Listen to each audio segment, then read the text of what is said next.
వాయ్యా ప్రభంజనమో ప్రభంజనం, నీ ప్రభంజనానికి ఇంకెంతమంది జనం బలైతారయ్యో ప్రభంజనమో ప్రభంజనం. అసలు నాకు ఎలిమినేషన్ అప్డేట్ ఒక హాఫ్ అన్ అవర్ ముంగట వచ్చింది. రైట్, మనం ఎక్స్పెక్ట్ చేసిందే కదా, ఓటింగ్ పోల్లో ఎక్కడ చూసినా లిస్ట్లోనే కనబడతాను కదా, ఓకే ప్రభంజనం టాటా బై బై అని అనుకున్నా. వీడియో కూడా చేసేసిన, అప్లోడ్ కూడా చేసిన, కానీ ఇంకా ప్రైవేట్లో ఉంది. పబ్లిక్ చేసే ముంగట నాకు మళ్ళీ అప్డేట్ వచ్చింది. ప్రభంజనం కాదు, ప్రభంజనం తాకిడికి ఇంకో జనం బలయ్యర్రు అని చెప్పి రాగానే ఓహో ఘోరం ఇది అనుకున్నా. చాలా దారుణం తెలుసా, అసలు అన్ఎక్స్పెక్టెడ్ ట్విస్ట్ ఇది. అసలు ఈ ప్రభంజనం ఎఫెక్ట్ నిజంగా ఎఫెక్టా లేదంటే క్యారే సెట్టింగా అన్న ఫీలింగ్ కూడా వస్తుంది నాకు టూ మచ్గా ఫీలింగ్ ఈరోజు అయితే వచ్చింది.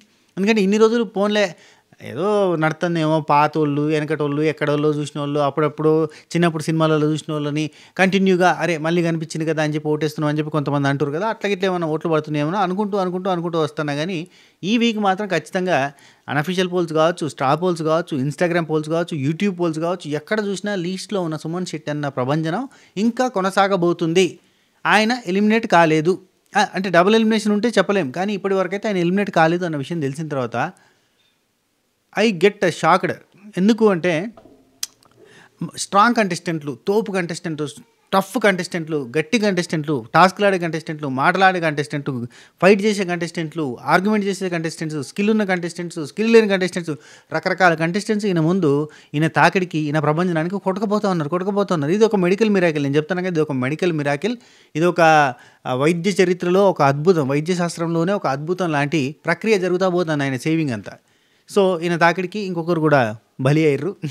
అందులో భాగంగా అఫ్కోర్స్ అంటే అంత నెగిటివ్ కంటెస్టెంట్ అంటే కాదు, ఆ ఒక్క నెగిటివ్ కంటెస్టెంట్ కాదు అన్న పాయింట్ తోటి ఈయన సేవ్ అయిపోతాడా అంటే అది డౌట్. రకరకాలుగా ఉందబ్బా, బ్రెయినింగ్ మొత్తంగా డ్రైనింగ్ నిజం చెప్పాలంటే. సరే, నామినేషన్లో ఉన్న వాళ్ళ తనుజాకి ఎలిమినేషన్తో సంబంధం లేదు. ఈ మనుషులు ఎలిమినేషన్ మనుషులు వేరు, ఆమె వేరు. ఆమె మనసులు గెలిచిన మనిషి కాబట్టి ఆమె ఈజీగా గెటాన్ అయితే బయటకు వచ్చేసిన, ఓకే ఫైన్, ఆమె విన్నర్ రేస్లో ఉంది అనుకుని పక్కన పెట్టారు. తనుజ మైండ్ గేమ్ నచ్చింది. తనుజ స్కెచ్లు, ప్లానింగ్లు, చాలా చాలా చాలా క్యాలిక్యులేషన్స్, మ్యానిపులేషన్స్ ఎన్నో ఉంటాయి. అవన్నీ కూడా జనాలకు నచ్చుండొచ్చు. అండ్ డ్రెస్సింగ్ బాగుంటుంది, పర్సన్ బాగుంటుంది, నీట్గా ఉంటుంది, చక్కగా ఉంటుంది, కొంచెం అంటే చాలా ఫ్యామిలీ గర్ల్ లాగా ఉంటుంది. ఇవన్నీ కూడా జనాలకు నచ్చుండొచ్చు, ఓట్లేస్తుండొచ్చు. తను టాప్లో ఉంది, ఓకే ఫైన్ గుడ్. ఆ తర్వాత డిమాండ్ పవన్కి మనకి నేను ఇవాళ పొద్దుగాల ఓటింగ్ పోల్ చెప్పిన, అంటే ఎలిమినేషన్ అనాలిసిస్ అనే వీడియో చేసిన, అందులో రీతు డౌన్లో ఉందన్న విషయం చెప్పిన. నిన్న కూడా నేను రీతు డౌన్లో ఉందట అన్న విషయాన్ని నేను ఎక్స్ప్రెస్ చేసిన. ఇది నిన్న ఓటింగ్ పోల్ అనాలిసిస్ వీడియోలో, సాయంకాలం ఓటింగ్ పోల్కి స్వాగతం ఆ వీడియో ఉంది కదా, అది యాక్చువల్లీ ఇండివిజువల్ వీడియో చేస్తే బాగుండేది. ఇండివిజువల్ చేయలేదు, నేను వేరే దాంట్లో కలిపి చేసిన, అదొక మైనసే అనుకుంటున్నా. ఇట్ రైట్, అందరికీ అక్కడ యూట్యూబ్ పోల్స్, ఇన్స్టాగ్రామ్ పోల్స్ ఇవన్నీ చూస్తేనేమో రీతు చౌదరి అంత డౌన్లో ఏం కనబడలేదు. పైకి వెళ్ళి సుమన్ అన్న చాలా డౌన్లో కనబడతాడు. ఇట్లాంటి సిచ్యువేషన్స్ ఉన్నాయి. సరే, ఇక్కడ డిమాండ్ పవన్కి ఫస్ట్ 2 days కొంచెం డౌన్లో కనబడ్డది. ఆ తర్వాత అంతా కూడా సెట్ అయింది, కొంచెం మీదకి వచ్చేసిండు. టాప్ 2 పొజిషన్లో తనుజ తర్వాత డిమాండ్ పవన్ వచ్చి నిల్చున్నాడు. లాస్ట్ 2 days నుంచి తనుజ తర్వాత డిమాండ్ పవన్ వచ్చి నిల్చున్నాడు. ఆ తర్వాత పొజిషన్లో మనకి సంజన గల్రాని అక్క కనబడుతుంది. ఏ పోల్ చూసినా కానీ సంజన గల్రాని అక్క. ఇక యాజ్ యూజువల్గా వీళ్ళ ఓటింగ్ పడడానికి కారణాలు ఏంటంటే, వీళ్ళు ప్రీవియస్గా పడ్డ కష్టము, వర్క్, వాళ్ళు చేసిన ఎఫర్ట్స్, పర్ఫార్మెన్స్, వాళ్ళు చూపించిన ఎఫిషియన్సీ, ఇవన్నీ కూడా కారణం వీళ్ళకి ఓటింగ్ ఉందంటే. డిమాండ్ పవన్కి కూడా టాస్క్లో పర్ఫార్మెన్స్ కావచ్చు, సంజన అక్కకి రకరకాల brain game, mind game, calculations, manipulations, same like స్టార్టింగ్లో చేసిన ఎఫర్ట్స్, ఇవన్నీ కూడా కలిసి వచ్చినాయి, కంటిన్యూ అయిపోతుంది. ఓకే ఫైన్, సంజనకు కూడా మంచి ఓటింగ్ ఉంది, 3rd ప్లేస్లో ఉంది. అంటే పోయిన వారం ఈ వారం ఆ సింపతి కూడా వర్కౌట్ అయింది. ఇక్కడ తెలుగు బిగ్ బాస్ అబ్బా, కన్నీళ్ళకి వాల్యూ ఉంటుంది.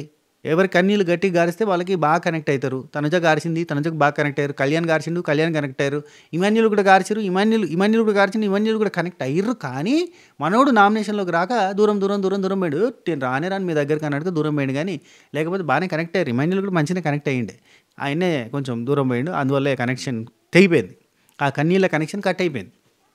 సో సింపతి అనేది వర్కౌట్ అయ్యింది. ఇప్పుడు సంజన అక్క రీసెంట్గా 2-3 సీన్లు పడ్డాయి, సింపతి సీన్స్. రీతుతో పంచాయతీ జరిగినప్పుడు కూడా సంజనకు విపరీతమైన పాజిటివిటీ. ఎందుకంటే రీతుకి బయట ఉన్న నెగిటివిటీ, ఆమె ఎంత పాజిటివ్ చేసినా, ఆమెకి ఎంత సింపతి వర్కౌట్ అయ్యే సిచ్యువేషన్స్ ఆమెకు సింపతి ఎత్తలేదు. ఘోరంగా అంటే ఘోరం. పాప అంటే రీతుకున్న సిచ్యువేషన్ ఎవరికి రావద్దు.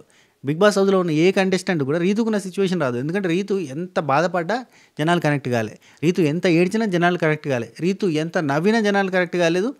రీతు పాయింట్స్ పెట్టినప్పుడు, రీతు ఆర్గ్యూ చేసినప్పుడు, రీతు టాస్క్లు ఆడినప్పుడు కనెక్ట్ అయ్యారు తప్ప రీతు ఎమోషన్తో కనెక్ట్ కాలే. ఎందుకంటే మనకి బయట రకరకాల ఎమోషన్స్ రకరకాల షోలలో చూపించి సడన్గా వచ్చి ఇక్కడ కూడా అటువంటి కైండ్ ఆఫ్ ఎమోషన్ చూపించడంతో కనెక్టివిటీ మిస్ అయింది. బేసిక్గా రీతు డిమాండ్ పవన్ ట్రాక్ తోటి రీతుకి మైనసే, డిమాండ్ పవన్కి అంతకంటే పెద్ద మైనస్. టోటల్గా అయితే మైనస్ ఇంటూ మైనస్ ప్లస్ అయిందని అనుకున్నారు కానీ కాలే, మొత్తానికి మైనస్ అయిపోయింది టోటల్గా. ఇక డేంజర్ జోన్లో ఉన్నది రీతు చౌదరి, భరణి అన్న అండ్ సుమన్ శెట్టి అన్న. ఈసారి సుమన్ శెట్టి అన్న కన్ఫామ్ బర్త్ కన్ఫామ్ అని అనుకున్నా, కట్ చేస్తే షాకింగ్గా రీతు చౌదరి ఎలిమినేట్ అయింది. అసలు నేను ఎక్స్పెక్ట్ చేయలేదబ్బా. ఎందుకంటే రీతు వర్సెస్ సంజన జరిగినప్పుడు రీతుకి కూడా సపోర్ట్ వచ్చింది. సంజనక్కకి 50% సపోర్ట్ వస్తే ఎంత లేదన్నా 30-40%, 50% అట్లా సపోర్ట్ రీతుకు కూడా వచ్చింది.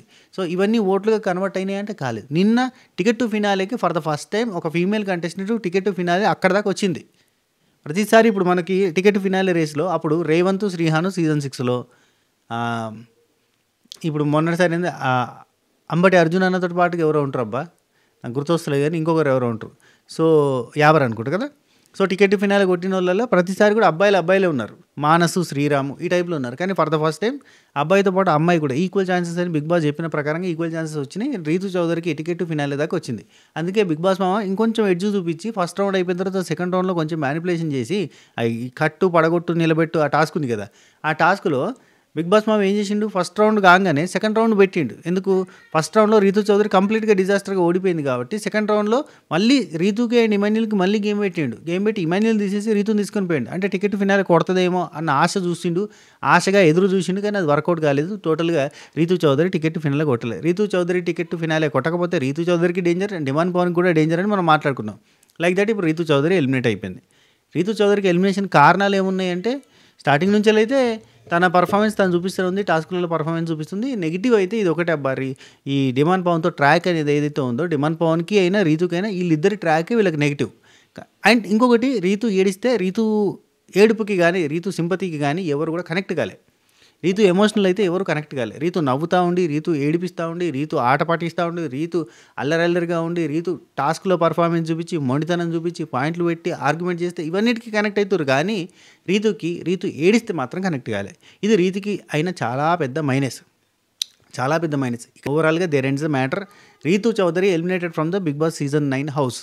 అన్ఎక్స్పెక్టెడ్ ట్విస్ట్ అబ్బా. నేను రీతు ఎలిమినేట్ అవుతుందని అస్సలు అనుకోలే. కానీ ఇక్కడ చూసిరా, మళ్ళీ చెప్తున్నా, నామినేషన్లోకి రాకపోతే జరిగే అనర్థాలు ఏంటంటే, 2 వారాల నుంచి నామినేషన్లోకి రాలేదు, ఈ వారం ఏమైద్ది అని టెన్షన్ పడుతూ ఉంది రీతు. చూసిరా నేను అంటే మళ్ళీ మీరు ఫీల్ అవుతారు. కళ్యాణ్ 2 వారాల నుంచి నామినేషన్లో లేకపోతే విన్నర్ అయ్యే ఛాన్సెస్ తగ్గుతాయి అని అంటే ఫీల్ అవుతారు, మళ్ళీ హట్ అవుతారు కళ్యాణ్ ఫ్యాన్స్. కానీ మ్యాటర్ ఇదన్నట్టు, మనం నామినేషన్లోకి రాకపోతే కనెక్టివిటీ కట్ అవుతుంది అంతే. ఇప్పుడు ఇమాన్యుల్ అంతకన్నా భయపడుతుంది ఎందుకు, పుసుకున్న నామినేషన్లో లేకుండా వస్తే పుసుకున్న నా పని అయిపోతుంది అన్న భయం. ఇప్పుడు నామినేషన్లో లేకుండా ఇప్పుడు 2 వారాల నుంచి రీతు నామినేషన్లో రాకుండా సేవ్ అవుతూ, ఒక వారం క్యాప్టెన్ అయ్యి, ఒక వారం వేరే వాళ్ళ పవర్ ద్వారా సేవ్ అయ్యి రావడం వల్ల ఇప్పుడు చూడు భయపడ్డట్టుగానే గుడ్రు ఉన్నది మొత్తం. ఖచ్చితంగా నా పని అయిపోతుంది, డేంజర్ రా నాయన అనుకుంటూనే ఉంది. ఎందుకంటే సుమన్ అన్న, సంజనక్క, భరణి అన్న రెగ్యులర్గా నామినేషన్లో ఉంటారు, నేను ఉండలేను, అయ్యో అనుకున్నది రాగానే పుసుకుమన్నది. రీతు ఎలిమినేషన్ గల కారణాలు ఏంది అని మనం మాట్లాడుకోవాలంటే, రీతుకున్న ట్రాక్ పెద్ద మైనస్. రీతు ఎమోషన్కి ఎవరు కనెక్ట్ కాలే. రీతు ఏడిస్తే కళ్ళలో నీళ్ళు రావు, అక్కడ కూడా మైనస్ అయిపోయింది. రీతు ఇప్పుడు పక్కన ఉన్న వాళ్ళంతా చూడండి, ఇప్పుడు సంజనక్క సీరియల్ కట్టుకుంటుంది, సంజనక్క పంజాబ్ డ్రెస్లు వేస్తే, సంజనక్క డ్రెస్సింగ్ దగ్గర కూడా మార్కులు కొట్టేసే ప్రయత్నం చేస్తుంది. ఇక్కడ తనుజ కూడా డ్రెస్సింగ్ దగ్గర మార్కులు కొట్టేసే ప్రయత్నం చేస్తూ ఉంటుంది. డ్రెస్సింగ్లో శారీస్ కానీ ఇవన్నీ కానీ బాగా ప్లస్ అవుతాయి. నేను ఈ పాయింట్ రీతు వాళ్ళకి చెప్పినా కూడా, మన వీడియోలో చెప్తే రీతు వాళ్ళ పిఆర్ కూడా రెస్పాండ్ అయింది. రీతు వాళ్ళ పిఆర్ కూడా వాళ్ళకి పంపించారు. కానీ రీతు నాకు కంఫర్టబుల్గా లేదు అని చెప్పి తను జీన్స్ టీషర్ట్లు వేసుకోవడానికి ప్రిఫర్ చేయించింది. వెస్ట్రన్ వేర్ కాకుండా జీన్స్ టీషర్ట్లు వేసుకోవడానికి ప్రిఫర్ చేసిందే తప్ప చీరలు కట్టుకోవడానికి పెద్దగా ప్రిఫర్ చేయలేదు. 1-2 రోజులు కట్టింది కానీ ఆమె వల్ల కాలేదు. ఏం చేద్దాం, షీఈస్ లైక్ దట్. సో ఇవన్నీ కూడా మ్యాటర్ అయినాయి. ఓన్లీ రీతుకి ఆర్గ్యుమెంట్స్లో ఫైట్లో కనెక్ట్ అయ్యారు, అక్కడ మాత్రం కనెక్ట్ అయ్యారు. ఆ తర్వాత ఊకి ఈ నిబ్బి వేషాలన్నీ కూడా అసలు నచ్చలేదు జనాలకి. అవన్నీ కూడా డిస్కనెక్ట్ అవుతూ వచ్చినాయి. అండ్ లాస్ట్ వీక్ జరిగిన ఈ సంజనక్క రీతు పంచాయతీ సంజనక్కకు బాగా ప్లస్ అయింది, అట్ ద సేమ్ టైం రీతుకు బాగా మైనస్ అయింది.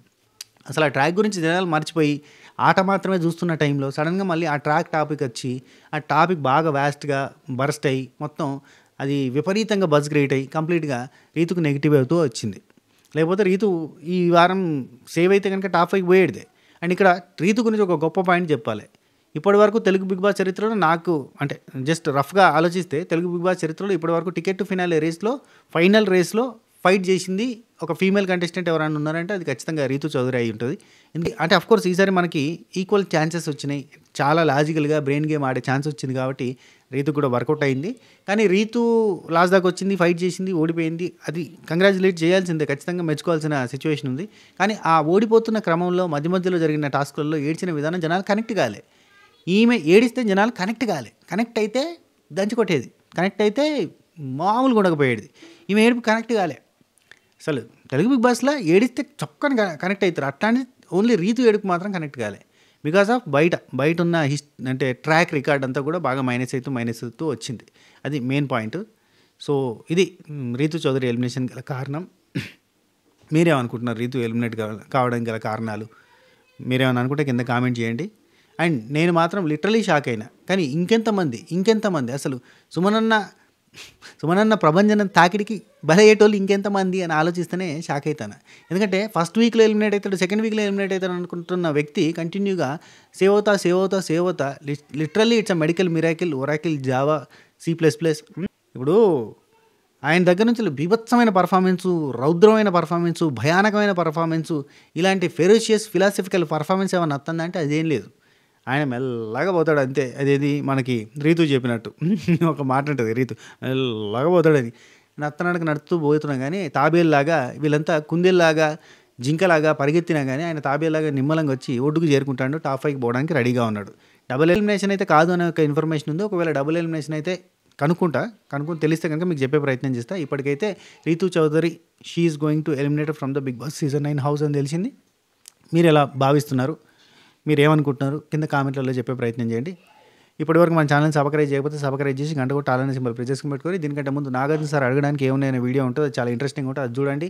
దానికంటే ముందు ఎపిసోడ్ రివ్యూ ఉంటుంది, అది కూడా చూసే ప్రయత్నం చేయండి. ఓకే, ఉంటా. Take care, Tata, by by, నమస్తే, చెబ్బకే.